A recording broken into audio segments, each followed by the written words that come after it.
Eamon Khan here, 4 seconds out with Russ Anber, Mr. Rival himself. How you doing, Russ? I'm good, Eamon. How are you? Wet outside. It's raining a little bit, but yeah, I'm okay. London will do that to you. Yeah, London. Yeah. Russ, let's get straight into the topics. I don't know how much time you have, but Eubank Jr. versus Ben, they're doing it again. Do you expect to see anything different between the pair of them? I think I expect to see something different from Conor Ben. I think, always in the case of the guy who loses, he's going to make adjustments to what went wrong. Eubank fought an extraordinary fight. Like, he was very skillful, very tactical the first time. His precision, his boxing skills, all those little things carried the difference, I think, in the fight. I think that's what made the difference in the fight. So I think Conor's going to have to be the one to adjust and make sure that he has the juice coming down the stretch, where then he has to unload and has to still be in it without, like his father said, without swinging all those big punches, just be a little sharper, shorten up on the shots a little bit.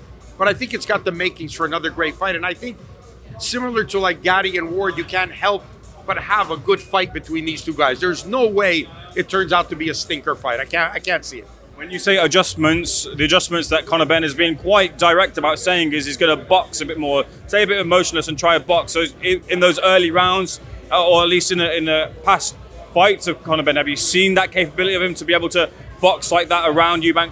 Well, I think what we have to do is define box. Everybody has their own thing. For me, it's about keeping the punches short, not swinging big shots, because there were too many times in that fight where Conor is going wide and Eubank, because of his great skill, is just coming short and straight right down the middle, and he's beating him to the punch. It doesn't mean Conor Ben is not going to turn into Sugar Ray Leonard tomorrow night, but it doesn't mean he can't refine his aggressive style, still be boxing by shortening up his punches and still being aggressive in doing so. And it doesn't mean that he has to be on his tippy toes doing that, but I think if he sticks with some fundamentals, the good jab, bother him with the jab, the straight right hand that's down the pipe, if he takes away the mistakes of being wide, I think it hurts the counter-attack ability of Chris Eubank. On to another bit bigger news, and I know that this is going to wind you up a little bit. We're in a world where Anthony Joshua and Jake Paul are finalizing a deal to have a fight, not an exhibition, a fight between each other. Is this true? Yes. Okay, well, let's see.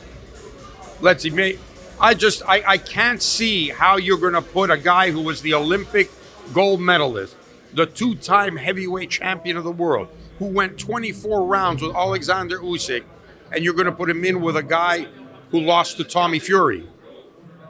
Somebody's going to get hurt if that's for real. So we'll see. I just want to challenge something, because when I speak to people over the other side of the pond and I ask them about Anthony Joshua and I ask them about Jake Paul, they seem to think that Jake Paul is able to, one, knock out Anthony Joshua because he has the power, and two, able to land that shot because he has the skill.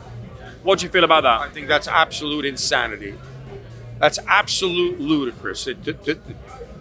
Like I just said, this guy's Olympic gold medalist and the two-time heavyweight champion of the world.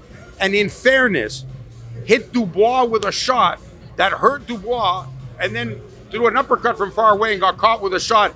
Who knows how that wouldn't have turned if he'd abided his time and just wait to hit him again and hit him again. You're losing rounds, okay, but you just wait and be patient out instead of rushing and going for it.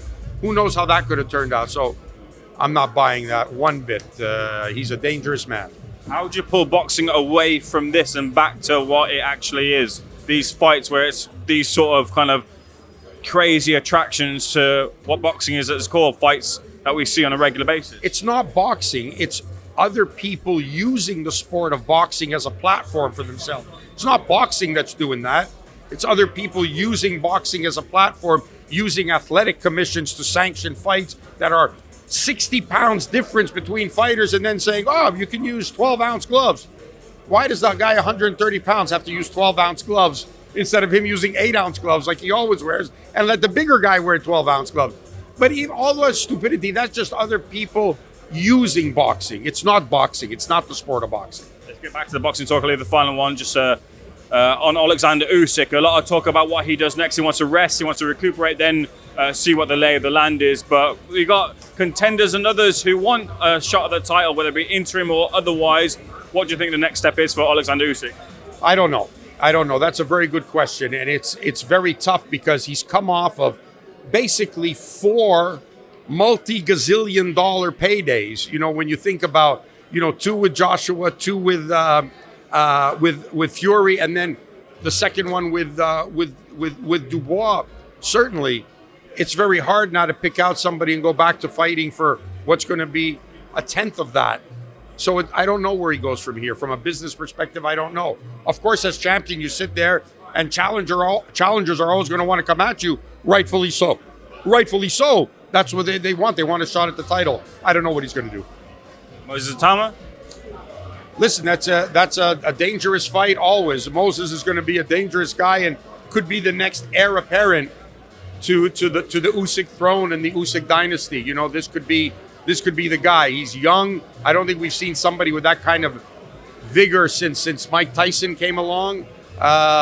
You know, so if he continues to hone his craft and realize that this is a marathon and not a sprint, I think he's got something there, and I think he can rule the roost for many years. Pleasure. Thanks for checking us out. Brother. I appreciate it. Come on. All right. You get the call? No.